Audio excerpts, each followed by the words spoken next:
Hi friends, how are you? Please subscribe my channel, please like my videos. మన అందరికీ కావాల్సిన విలువైన సమాచారాన్ని మీ అందరితో షేర్ చేసుకుంటున్నాను ఫ్రెండ్స్. దానికి నాకు కావాల్సింది ఒకటే friends, please like my videos, please share my videos.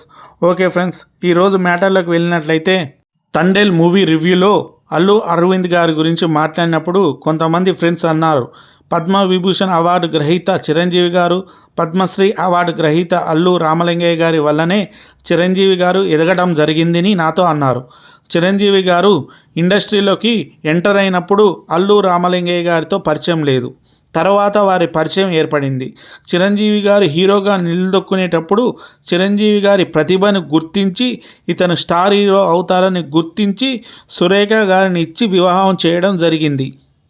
ఒక విధంగా చెప్పాలంటే ఇండస్ట్రీలో అల్లు రామలింగయ్య గారు నటించేటప్పటికీ రావు గోపాలరావు గారు, సత్యనారాయణరావు గారు కూడా గొప్ప నటులు. వారి పిల్లలు హీరో కాలేదు ఎందుకు? ఇండస్ట్రీలో మొదట టాలెంట్ ఉండాలి, తర్వాత లక్ ఉండాలి. అప్పుడు మాత్రమే హీరోగా నిలదొక్కుంటారు. ఒకరి పరిచయం వల్ల హీరో అవకాశాలు ఇవ్వరు. కాకపోతే హీరో చెబితే క్యారెక్టర్ ఆర్టిస్ట్ పాత్రలు ఇవ్వడం జరుగుతుంది. కాకపోతే అక్కడ నటించే ఆర్టిస్ట్ కూడా ప్రతిభ ఉండాలి. అప్పుడు మాత్రమే అవకాశాలు ఇస్తారు. కాకపోతే అల్లు అరవింద్ గారు తండేల్ ఫంక్షన్ మూవీలో రామ్ చరణ్ అలా అనడం నాకు చాలా బాధ అనిపించింది. ఎందుకంటే మీరు గొప్ప లెజెండరీ ప్రొడ్యూసర్, అలాంటప్పుడు ఈ విధంగా మాట్లాడడం చాలా బాధగా అనిపించింది.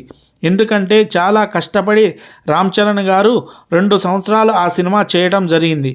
కానీ ఎందుకనో సినిమాలో కథ బాగాలేక ఆ సినిమా ఆడలేదు.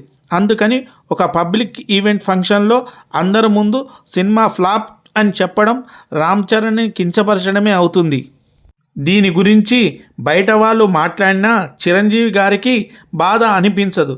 సొంత బావ మరిది ఈ విధంగా పబ్లిక్ ఈవెంట్లో మాట్లాడితే రామ్ చరణ్ని తక్కువ చేయడమే అవుతుంది. దీనివల్ల బాధపడేది చిరంజీవి గారే కదా. కాకపోతే మీరు ఈ విషయాన్ని వేరే విధంగా అని ఉండవచ్చు, కానీ పబ్లిక్లో ఇది నెగిటివ్ లాగానే వెళ్ళింది. చిరంజీవి గారు మీకు ప్రొడ్యూసర్ అవకాశం ఇవ్వకపోతే మీరు ఇక్కడ ఉండేవారా అని చెప్పలేం. ఇప్పుడు పుష్ప 2 పాన్ ఇండియా లెవెల్లో సూపర్ హిట్ అయిందని, గేమ్ చేంజర్ ఫ్లాప్ అయిందని మెసేజ్ పబ్లిక్లో వెళ్ళడం జరిగింది. ఒకటి సార్, ఒక హీరో సినిమా విడుదలై సూపర్ హిట్ అయితే అది నెక్స్ట్ మూవీ చేసేంత వరకే ఉపయోగపడుతుంది. ఆ తర్వాత చేసిన మూవీ ఫ్లాప్ అయితే అతను కూడా జీరోనే. సినిమా హిట్ అయినప్పుడు అందరూ మన ఇంటికి వచ్చి విషెస్ చెప్తారు. ఫ్లాప్ అయితే ఒక్కరూ కనిపించరు. అందుకే చెప్పేది, క్షణకాలం పాటు వచ్చే డబ్బు పొగడ్తల కన్నా జీవితకాలం ఉండే బంధాలు ముఖ్యమని. అందుకే చిరంజీవి గారు అంత పెద్ద స్టార్ అయిన పవన్ కళ్యాణ్ గారిని, నాగేంద్రబాబు గారిని విలువలు నేర్పించి పెంచడం జరిగింది. ఎక్కడ కూడా వారిని వదలలేదు. చిరంజీవి గారు ఒక మర్రి చెట్టు లాంటి వారు. దాని నీడన వీళ్ళందరూ ఉన్నారు. ఇక్కడ అల్లు అర్జున్ గారు గొప్ప నటుడు, ఎంతో ప్రతిభ కలిగిన హీరో. అందుకే అలాంటి పాన్ ఇండియా సూపర్ హిట్ కొట్టారు.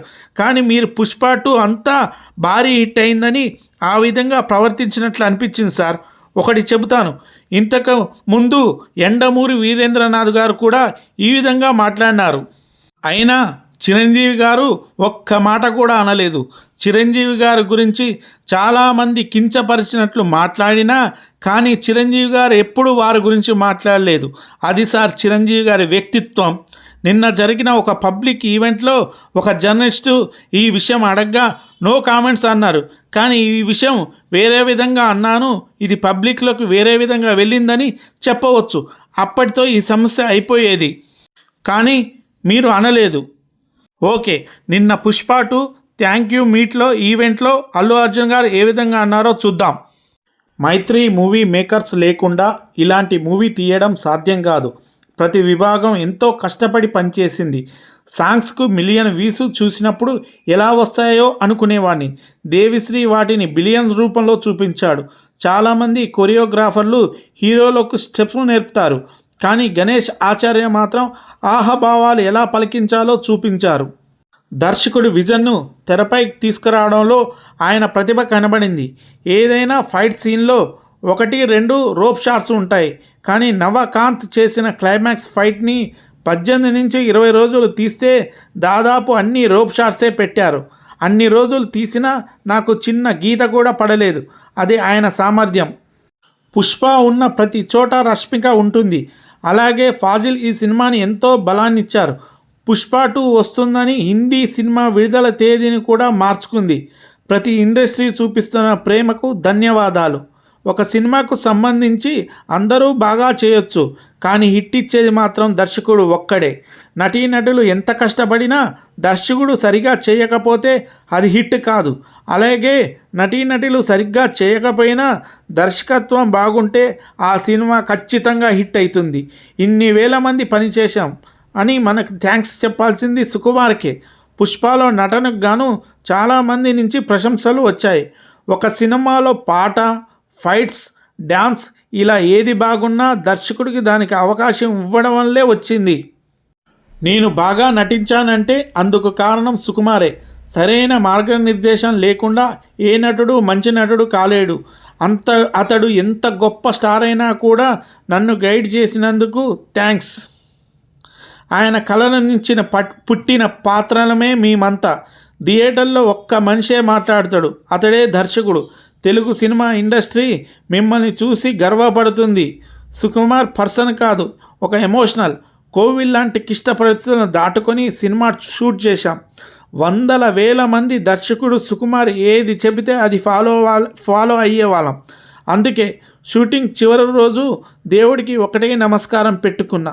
ఇంతమంది కష్టానికి అర్థవంతమైన గుర్తింపు ఉండాలని, ఈ సినిమా ఖచ్చితంగా హిట్ కావాలని కోరుకున్నా. మా అందరి జీవితాలను అర్థవంతం చేసినందుకు సుకుమార్కు ధన్యవాదాలు.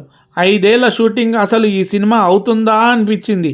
ఈ విజయాన్ని నా అభిమానులకు అంకితం చేస్తున్నా. నా ఆర్మీని నేను ఎప్పుడూ ప్రేమిస్తూనే ఉంటా. మిమ్మల్ని మరింత గర్వపడేలా చేస్తా. పుష్ప 3 అదేంటో నాకు, మీకు, సుకుమార్కి కూడా తెలియదు, కానీ అదొక అద్భుతమైన ఎనర్జీలా ఉంది. అదెప్పుడు కార్యరూపం దాలుస్తుందో చూడాలి అని అన్నారు.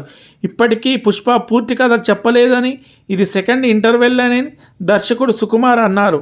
పుష్ప 3, 4 ఇలా ఎన్ని భాగాలు అవుతుందో చెప్పలేనని అన్నారు. సినిమా కోసం పని చేసిన ప్రతి ఒక్కరికి పేరు పేరున ఆయన ధన్యవాదాలు తెలిపారు. ఇక్కడ అల్లు అర్జున్ గారు ఎంత గొప్పగా మాట్లాడారు. మాకు బయటి వాళ్ళ అన్న మాట కంటే మీరు అన్న మాటే బాధ అనిపిస్తుంది సార్. మీరు ఆ విధంగా అనేసరికి చాలా బాధ అనిపించింది. రామ్ చరణ్ గొప్ప నటుడు. రంగస్థలం, మగధీర, త్రిబుల్ ఆర్ అతని ప్రతిభకు నిదర్శనం.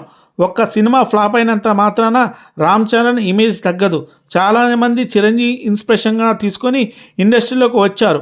వారు పెద్ద హీరోలు కూడా అయ్యారు. చిరంజీవి లాంటి మెగాస్టార్ సినిమా ఇండస్ట్రీకి అందరికీ ఇన్స్పిరేషన్ సార్.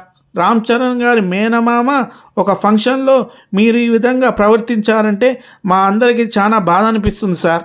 ఆ ఫంక్షన్లో హాలిడేకి వెళ్ళాలంటే మీరు ఎవరితో వెళ్తారు? మీ బాబాయ్తోనా, మీ ఈ మావయ్యతోనా అని అడిగితే నేను మా మావయ్యతో వెళ్తానే అన్నాడు. అందుకే చెప్పేది, ఒక మాట అనేటప్పుడు ఆచితూచి మాట్లాడాలి. మీరంటే రామ్ చరణ్కి చాలా ఇష్టం sir. Okay sir, okay friends, bye. ఈరోజు ఈ వీడియో ఇది. ఇంకొక వీడియోతో మీ ముందుకు వస్తా.